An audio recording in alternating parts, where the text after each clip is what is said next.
Welcome back to Morgan's video blog with writing tips from the pros and, of course, my own writerly musings. Today I'm here with Reluctant Heroes, a Balticon 2022 panel. Now, while I didn't get the chance to see a lot of panels at Balticon 2022, my membership did include a month of viewing the recorded panels after they went up, so I started my rewatch with the titular panel. The panel description was as follows. Not every protagonist wants to be the hero of the story. How do doubt and hesitation develop heroic characters? And how does reluctance change over the course of the narrative? The panelists were CJ Cherry, John Wiswell, Jay Smith, Doc Coleman, and Leslie Robin, with Beth Morris Tanner as moderator. So, first up, reluctance doesn't always mean cowardice. While cowardice is often the first accusation when a would be hero demurs, it's often not the real reason at all.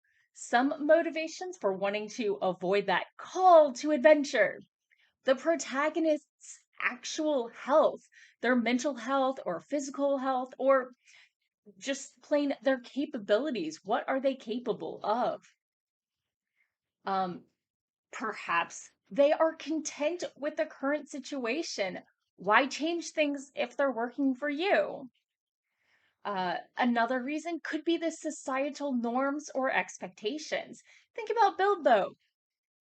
Hobbits don't go on adventures. Another reason could be that there's a certainty that someone should do something about it, but someone who knows how to fix it, not me. Uh, of course, there's always that self doubt and anxiety, imposter syndrome. And finally, there's the fact that stepping forward is going to cost them something: reputation, safety, time, money, relationships, or all of the above. So, what makes that reluctant hero relatable?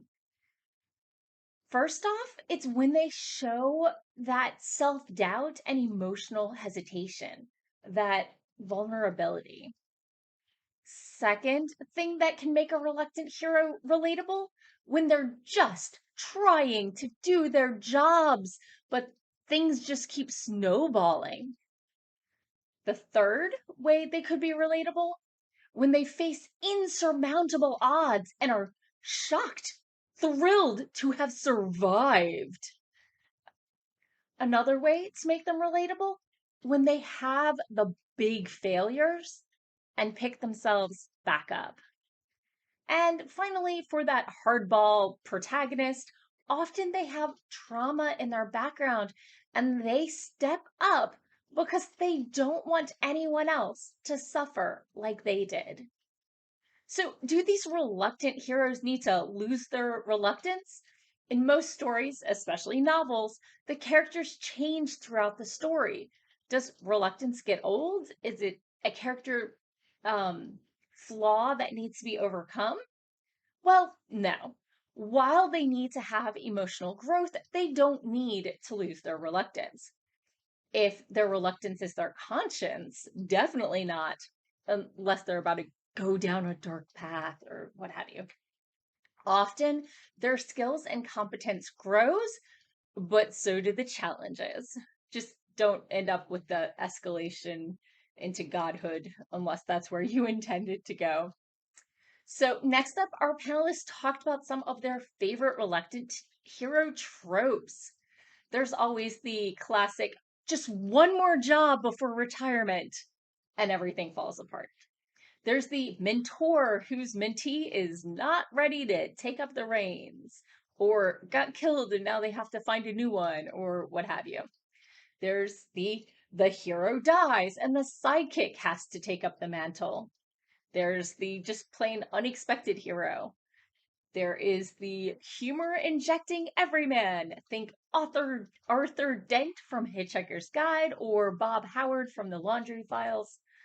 There's always, well, we skipped it earlier, the coward, Scooby Doo and Shaggy. Now I want a sandwich. Another favorite reluctant hero trope is selected by a magical creature and thrust into the hero role, like Dragon Riders of Pern. And another favorite trope, pacifists who aren't forced into violence. So, closing thoughts? The best reluctant heroes often model that shoving through the problem is usually the wrong solution, and that good thinking under fire can save the day. Let me know if you have any tips in the comments below.